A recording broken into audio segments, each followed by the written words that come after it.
이 시간 은혜 받을 하나님의 말씀은 구약성경 시편 42편 1절로 6절까지 말씀입니다. 받들어 공독을 하겠습니다. 하나님이여, 사슴이 시내물을 찾기에 갈급함같이 내 영혼이 주를 찾기에 갈급하니이다. 내 영혼이 하나님 곧 살아계시는 하나님을 갈망하나니 내가 어느 때에 나아가서 하나님의 얼굴을 배울까? 사람들이 종일 내게 하는 말이 내 하나님이 어디 있느냐 하오니 내 눈물이 주야로 내 음식이 되었도다. 내가 전에 성의를 지키는 무리와 동행하여 기쁨과 감사의 소리를 내며 그들을 하나님의 집으로 인도하였더니 이제 이 일을 기억하고 내 마음이 상하는도다. 내 영혼아, 어찌하여 낙심하며 어찌하여 내 속에서 불안해하는가? 너는 하나님께 소망을 두라. 그가 나타나 도우심으로 말미암아 내가 여전히 찬송하리로다. 내 하나님이여, 내 영혼이 내 속에서 낙심이 되므로 내가 요단 땅과 헤르몬과 미살산에서 주를 기억하나이다. 아멘. 말씀을 6절까지 받들어 공독을 했습니다. 오늘 주어진 본문 말씀 가지고 하나님을 바라보는 사람, 이런 제목의 말씀으로 같이 은혜를 나누려고 합니다. 바다에 배의 종류가 참 많이 있죠. 큰 것부터 시작해서 유람선이나 또 작은 어선이나 배들이 많이 있습니다만은 그 중에 가장 호화로운 또 가장 사치스러운 그런 배를 들려면 일반적으로 요트라고 하는 것을 든다고 합니다. 자, 미국의 마이클 트렌트라고 하는 사람은 세계적인 요트 조종사였다고 합니다. 그는 홀로 태평양과 대서양을 여러 차례 횡단했고요. 또 그런 여러 역경과 어려움의 과정을 다 극복하고 이겼기에 그는 세계 최고의 항해사다, 이런 명성을 얻었다고 합니다. 그는 1992년 다시 대서양 항해를 준비하면서 최고의 항해 장치를 부착한 최신식 요트를 구입했습니다. 가장 비싼 그런 그 설비를 갖춘 요트를 구입을 했는데, 그 요트에는 그 당시로서는 최첨단이라고 하는 자동 무선 레이더도 부착을 했고요.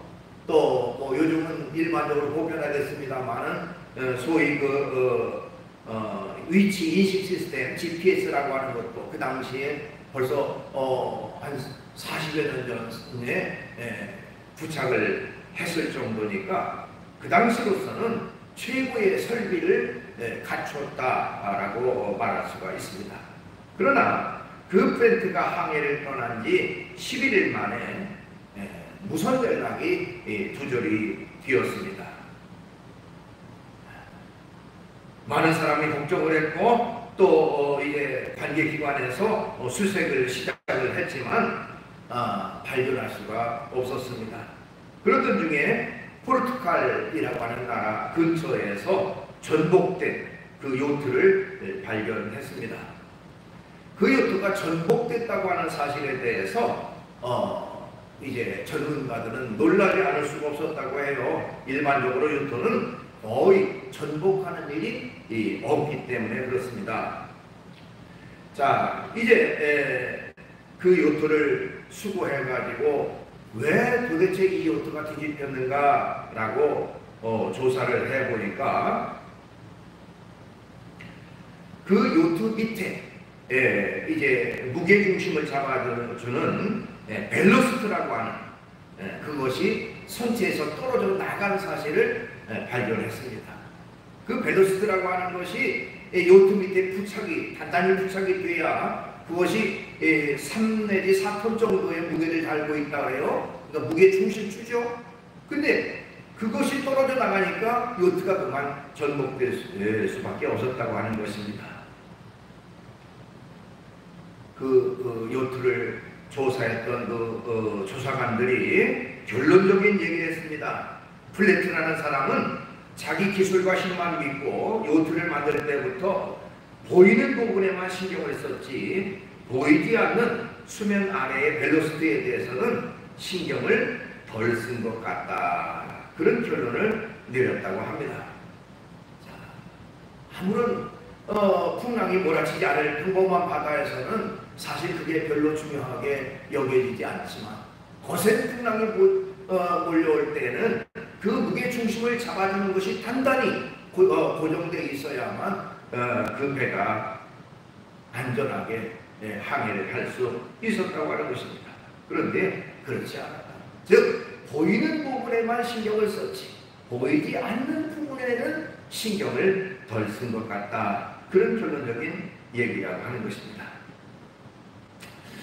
자, 오늘 본문 말씀을 통해서 우리가 하나님을 바라보는 사람, 하나님을 믿는 사람들은 고난 중에, 어려움 중에 어떻게 살아야 할까? 자, 오늘 본문 말씀 중심으로 몇 가지를 살펴보려고 합니다. 우선 하나님을 믿는 사람은 낙심하지 말아야 합니다. 이런 것입니다. 오늘 본문 5절 말씀, 내 영혼아 네가 어찌하여 낙심하며 어찌하여 내 성에서 불안해하는가? 너는 하나님께 소망을 두라. 그가 나타나 도우심으로 말미암아 내가 여전히 찬송하리로다. 하는 내용이 나옵니다.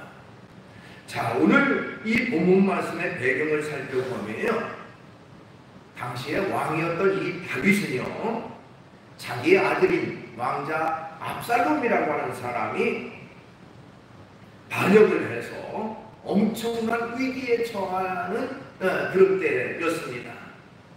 자신의 아들이 왕의 자리를 찬탈하고 반역을 하니까 다윗의 마음에는 얼마나 큰 괴로움이 있었겠습니까?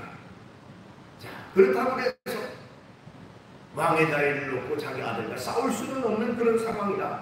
결국에는 쫓겨 도망가다시피 이제 왕의 자리에서 빠져나오게 됐습니다. 거기다가 그동안 자신을 따르던 신하들과 많은 백성들도 대세를 따라서 자기 아들 압살롬을 따르는 그런 상황이 되니까 다윗은 너무나도 마음이 아프고 또 낙심되고 암울한 그런 상황 속에 빠질 수밖에 없었다고 하는 것입니다. 어떻게 보면 우리도 마찬가지죠. 사람 인생을 살아가면서 때때로는 낙심할 만한 그런 상황을 만날 때가 많이 있습니다. 자기가 원했던 결과가 그대로 나오지 않기 때문에 낙심하기도 했고요. 또 자기가 가까이 했던 사람, 때때로는 소중하게 생각했던 것들을 잃어버렸을 때 낙심되기도 하고, 또 많은 사람으로부터 자기의 진심을 알아주지 못하고 자신을 오히려 비난할 때 낙심되기도 합니다. 이런 낙심의 상황이 찾아올 때에 과연 어떤 자세를 가져야 할까 하는 것입니다. 다윗은 그런 상황 속에 빠져 있었는데 어떻게 그런 상황을 극복할 수가 있었는가 하는 것이죠. 우선 다윗처럼 위급한 상황에서 먼저 하나님을 갈급히 찾아야 합니다 하는 것입니다. 다윗은 갈급한 마음으로 하나님을 찾았습니다. 오늘 본문 1절 말씀, 하나님이여 사슴이 시냇물을 찾기에 갈급함 같이 내 영혼이 주를 찾기에 갈급하니이다. 이렇게 고백하고 있습니다. 자, 사슴이 시냇물을 찾기에 갈급함 같이 내가 하나님을 찾기에, 내 영혼이 주를 찾기에 갈급하니이다 라고 말했습니다. 자, 이스라엘 중심으로 한 그 팔레스타인 지역에는요, 대개 4월부터 9월까지는 비가 오지 않는 건기라고 합니다. 사막에 사막처럼 먼지만 날리고 비가 오지 않아서 굉장히 건조한 그런 시기인데, 자, 이때에 일반적으로 사슴들은 대개가 이제 그 배란기가 되고 새끼를 갖는 그런 시기라고 합니다. 더군다나 이 사슴들은요, 몸이 뜨거운 그 열혈동물로 분류가 되는데, 그런 그 상황에서 그야말로 심한 갈증을 느낄 수밖에 없었고, 그렇기 때문에 그 갈증을 해소하기 위해서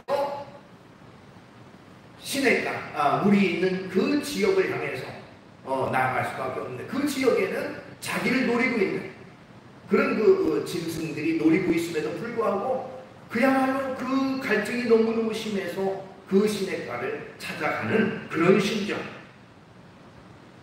그것을 빗대어서 다윗은 지금 내가 이런 마음으로 갈증이 너무너무 심해서 자기를 죽이려고 노리고 있는 줄도 뻔히 알면서도 찾아가는 그 심정으로 하나님을 지금 찾고 있습니다 라고 고백하고 있는 것입니다. 자, 이처럼 우리도 일상 속에서 갈급한 마음으로 하나님을 찾고 하나님을 불러야 합니다. 위급한 상황, 어려운 상황, 힘든 상황 속에서 우리가 의지할 분은 오로지 하나님밖에 없는 것입니다. 그 성경에 보니까 주의 이름을 부르는 자는 구원을 얻으리라 말씀했습니다. 또 하나님은 말씀하시기를 환난 날에 나를 부르라 내가 너를 건지리라. 또한 나를 간절히 찾는 자가 나를 만날 것이라고도 말씀하셨어요. 간절히 찾는 자가 만날 것이다. 우리가 고난의 때, 어려움의 때에 간절한 마음으로 하나님을 찾고 갈급한 사슴이 시냇물을 찾는 것과 같이 주님을 찾는 그런 우리가 되어야 된다는 것입니다. 그 다음에 다윗은요, 위급한 상황에서 하나님의 말씀으로 자신을 격려했다라고 할 수가 있어요. 오늘 본 5절 말씀 다시 보면 내용은 내가 어찌하여 낙심하며 어찌하여 내 속에서 불안해하는가? 너는 하나님께 소망을 두라. 그가 나타나 도우심으로 말미암아 내가 여전히 찬송하리로다 하는 내용이 나옵니다.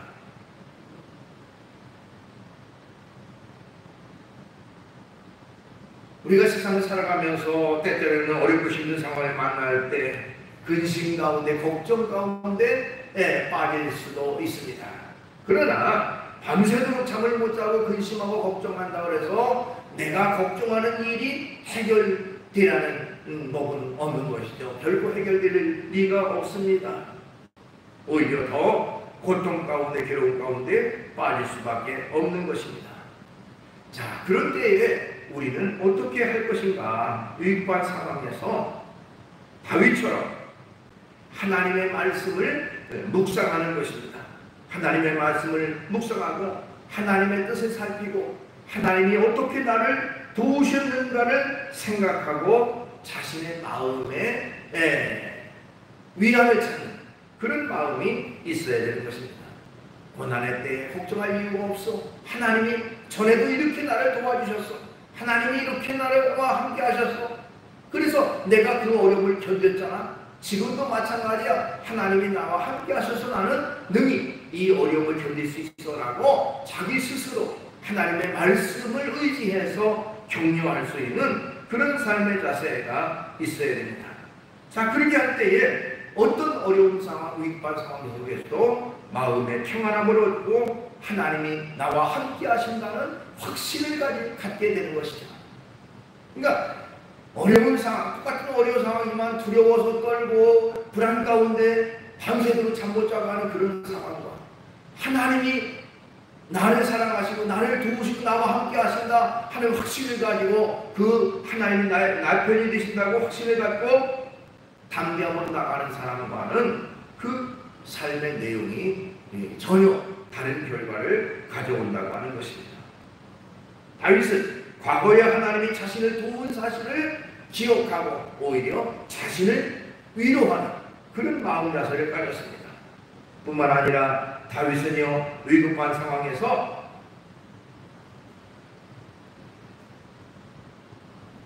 하나님이 역사하셔서 또한 함께 하신 사실을 기억하고 용기를 냈다고 하는 것입니다. 6절 말씀에 내 하나님이여 내 영혼이 내 속에서 낙심이 되므로 내가 요단단과 헤르몬과 미살산에서 주를 기억하나이다 하는 내용이 나와요. 이 내용은 어떤 때냐면 다윗이 왕이 되기 이전에 그 당시에 왕이었던 사울이라는 사람에게 쫓겨다니던 그런 시절의 이야기입니다. 우리가 잘 아는 대로 다윗은 그 당시 왕이었던 사울의 미움을 받고 사울은 자기 자리가 위협받으니까 결국에는 다윗을 죽이고자 쫓아다녔던 일이 있죠. 수없이 많은 어려움 가운데서도 쫓아다니고 다윗을 제거하려고 했던 때에 그러나 그때마다 하나님이 피할 길을 주시고 돕는 손길을 주시고 하나님이 해결해 주신 그 사실을 기억하면서 다윗은 오히려 담대함을 얻고 살아가는 그런 사람이 됐다고 하는 것입니다. 자, 그렇기 때문에 우리 믿음의 사람들은 인간의 생각, 인간의 어떤 자신의 상황만 바라보고 낙심하고 좌절한 게 아니라 살아계신 하나님, 전능하신 하나님, 역사하시는 그 하나님을 믿는 믿음 가운데 담대함을 가지고 나아가는 그런 삶이 있어야 됩니다. 그렇게 할 때에 하나님께서 역사하시고 하나님께서 해결해 주시는 것입니다. 그래서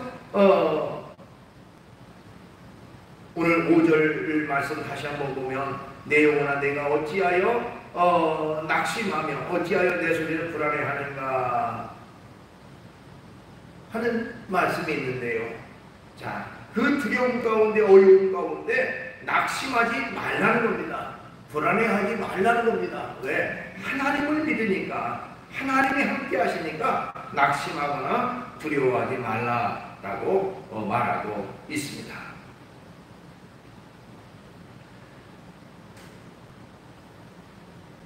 오늘날 많은 사람들은 그야말로 문화적으로 편리한 삶을 살아가고 있습니다. 그렇죠?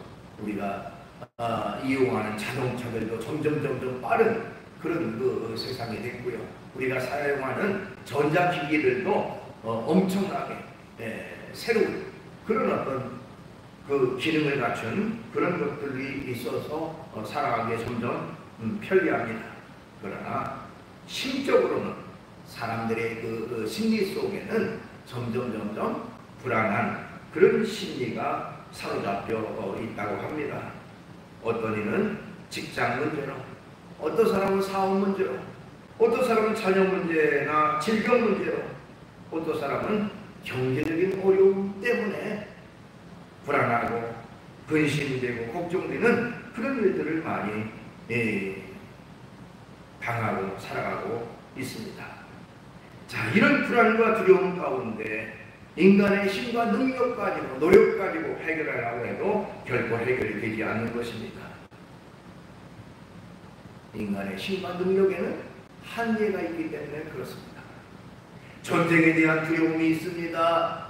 그렇다고 해서 그야말로 지하 깊은 곳에 그야말로 튼튼한 벙커를 짓고 그 속에 들어가 살면 안전하겠지라고 생각하지만 그러나 그것도 결코 안전한 것이 아닙니다.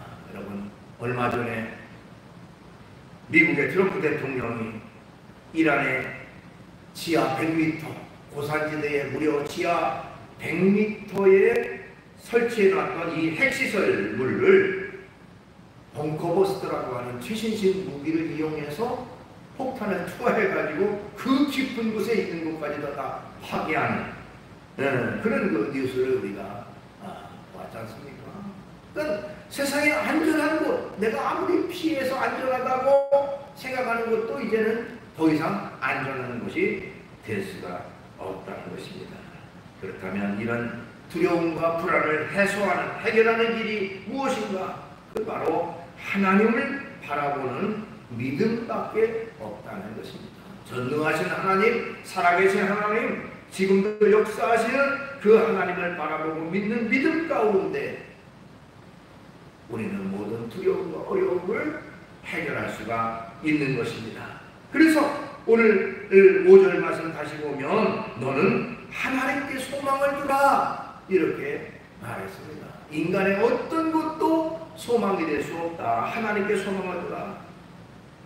5절 말씀 한번 같이 읽어볼까요?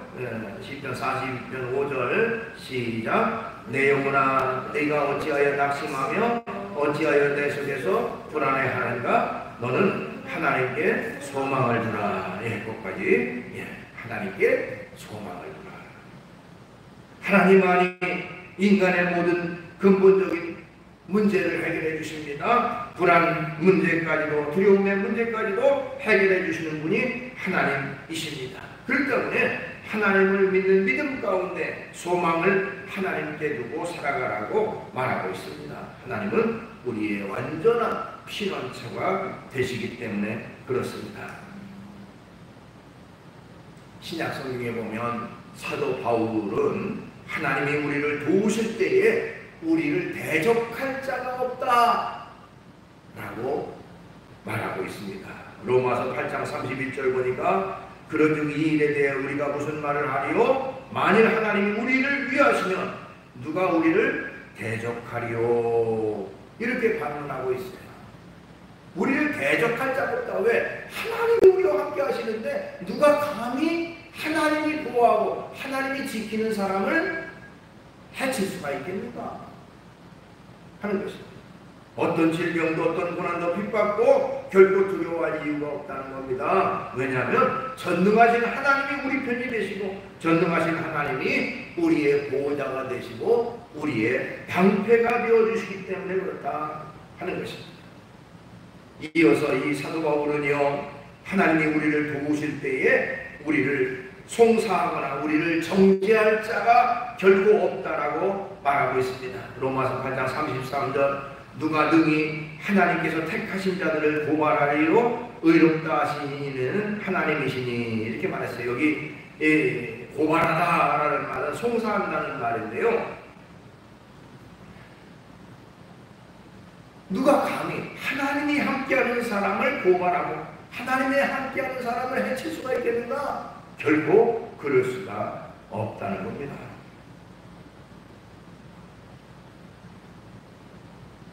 송사한다는 말은 정죄한다는 말도 포함되는데요. 어느 책에 보니까 우리 믿음의 사람들을 정죄하는 세 가지가 있다라고 하는 기록이 있습니다. 믿음의 사람들을 항상 정죄하는 세 가지가 있다. 그것은 바로 양심과 율법과 마귀 사탄이다라고 했습니다.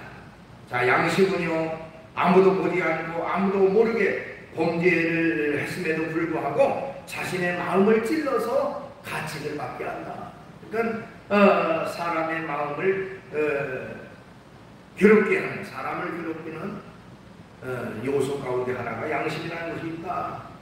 사람을 괴롭히는 요소 가운데 두 번째는 바로 율법이라는 것이 있다. 율법은 하나님 앞에서 우리가 죄인임을 드러내고 범죄한 인간을 고소하고 정죄하는 역할을 하는 게 바로 율법이라는 것이다.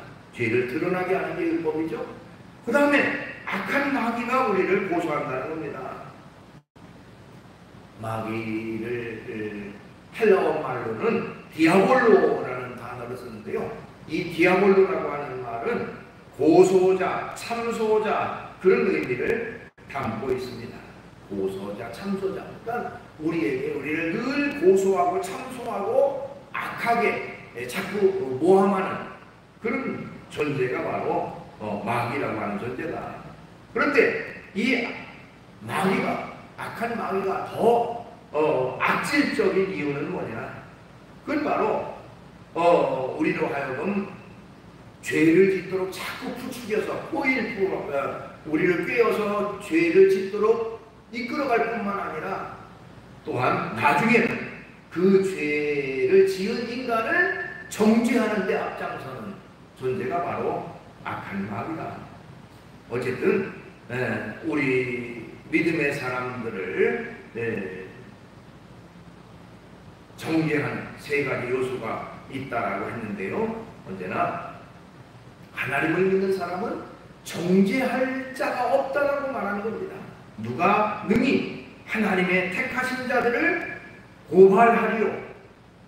의롭다 하시는 이는 하나님이니 우리가 예수님을 믿음으로 의롭다 함으로 없어요. 그렇기 때문에 그 의롭다 하신 것을 자꾸 참소하고 정죄할 자가 세상에는 없다는 겁니다. 왜? 하나님이 우리를 의롭다 하셨는데 어느 누가 우리를 참소하고 우리를 정죄하겠습니까? 그렇기 때문에 하나님이 우리와 함께 하시고 하나님이 나를 구원하시고 나를 인도하신다는 사실을 확신하고 두려움 없이 담대한 마음으로 살아가야 하는 것입니다.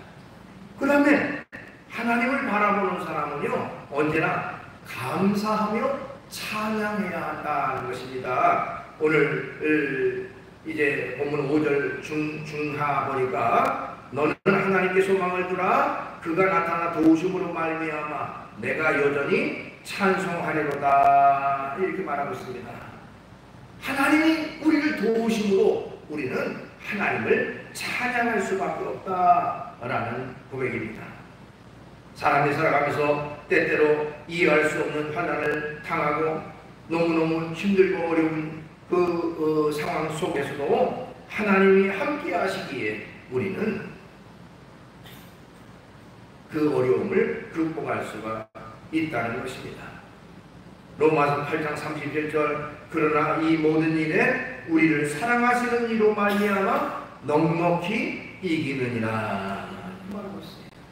아무리 어떤 상황 속에 우리를 사랑하시는 하나님이 나와 함께 하셔서 나라와 하여금 넉넉히 이길 수 있도록 그렇게 인도하신다는 것입니다. 적어도 하나님을 믿는 믿음의 사람이라면 이런 믿음을 가지고 살아가야 돼요. 어떤 상황 속에서 하나님 나와 함께 하신다. 하나님은 내 편이 되신다. 나를 돕는 자 중에 계신다. 그러니 나는 두려움이 없다라고 하는 그런 생각을 가지고 담대함으로 살아가는 그런 우리가 되어야 되는 것입니다.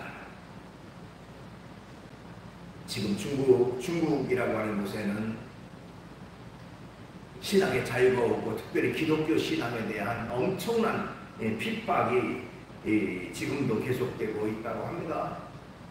그래서 중국에 선교사로 파송된 분들은요, 우리 교단에서도 많은 분들이 파송을 갔습니다만은 이름을 거기다가 기록을 해놓지 않아요. 선교사 이름을 성만 김땡땡 뭐 이땡땡 이렇게 선교사로 돼 있지 이름을 공개하지 않습니다. 왜? 추적당해서 결국에는 적발이 될까. 그 정도로 기독교 신앙을 탄압하고 믿는 사람들을 잡아서 엄청난 핍박을 가하고 있다고 하는데요. 1900년대 중반, 즉 모태동이라고 하는 그 분이 그 중국을 지배하고 있을 때에 복음 전도자로 활동했던 왕명도 목사님의 얽힌 일화가 있습니다. 이 왕명도 목사님도 역시 지하교회에서 복음을 전하고 있었는데 그 지하교회를 급습한 공안당국에 의해서 체포가 됐다고 해요. 그래서 끌려가서 엄청난 고문을 당했다고 합니다. 결국에 이 왕명도 목사님은 너무 큰 고문을 당하다가 고문을 이기지 못해서 결국 예수님을 부인하고 예수님을 안 믿는다고 하고 풀려나게 됐다고 해요. 자, 이제 그 감옥에서 풀려 나왔습니다. 나와서 석봉되는데 그는 자기가 믿는 하나님에 대한 숭고한 마음으로 얼굴을 들 수가 없었다고 해요. 그리고 매일 두통에 시달리고 신앙 양심에 가책이 돼가지고 견딜 수가 없었다고 합니다. 자, 그러면서 그는 이것이 결국 성령께서 내 속에서 탄식하고 있는 것이구나 라고 생각을 하고 결단을 내리고 용기를 냈다고 합니다. 그래서 사람들이 많이 다니는 북경 그 사거리로 나와가지고 자기의 목에다가 이 간판 하나를 쭉 걸어 놓고 외치었다고 해요. 저는 사랑하는 나는 예수님을 배신한 사람입니다. 그러나 그 주님이 나와 함께 하시고 나를 구원해 주셨음을 나는 믿습니다. 나는 다시 예수님을 사랑하고 예수님을 섬기기로 했습니다. 여러분, 예수 믿으십시오. 사실 아까도 말씀드렸지만 기독교 신앙에 대해서 엄청나게 그 핍박을 가하고 믿는 사람들을 잡아들이는 그런 상황 속에서 사람들이 많이 다니는 사거리에서 예수 믿으라고 소리치고 다니니까 즉시 이제 공안 당국에 잡혀가지고 결국에는 무려 19년 동안이나 감옥 생활을 했다고 합니다. 그는 감옥 생활을 하면서도 엄청나게 많은 고통과 고문을 당하고 힘든 그 어려움을 겪었지만은 그의 입에는 항상 찬양이 끊이지 않았다고 합니다. 아까 우리가 불렀던 찬송 중에 384장 나의 갈 길 다가도록 그 찬양이 있죠. 그분은 그 찬양을 너무너무 사랑하고 그 감옥 속에서 고문당하고 고통당하고 힘든 일을 다 겪으면서도 나의 갈 길 다가도록 예수 인도하시니 하면서 그 찬양을 계속해서 부르고 그 찬양을 부를 때마다 자신 속에 그야말로 힘이 솟고 하나님이 나와 함께 하신다는 그 확신이 있었다고 합니다. 그렇게 하면서 무려 19년 동안이나 버텼다고 합니다. 그리고 나서 이제 그가 감옥에서 풀려 나왔습니다. 그러면서 그가 고백하기를 내가 이 찬양을 부를 때마다 하나님이 나와 함께 하신다는 확신을 주셨고 그 확신 속에 나는 그 어려움을 견딜 수가 있었습니다 라는 고백을 했다고 합니다. 때때로 우리가 도저히 찬양할 수 없는 그런 지경에 이를 때도 있습니다. 그러나 그럴 때라도 하나님을 향한 찬양은 우리에게 힘이 되고 위로가 되고 큰 능력으로 돌아오게 되는 것입니다. 그렇기 때문에 하나님을 믿고 의지하고 언제나 하나님을 찬양하며 살아가는 우리가 되어야 됩니다. 시편 71편 14절 나는 항상 소망을 품고 주를 더욱더욱 찬송하리이다.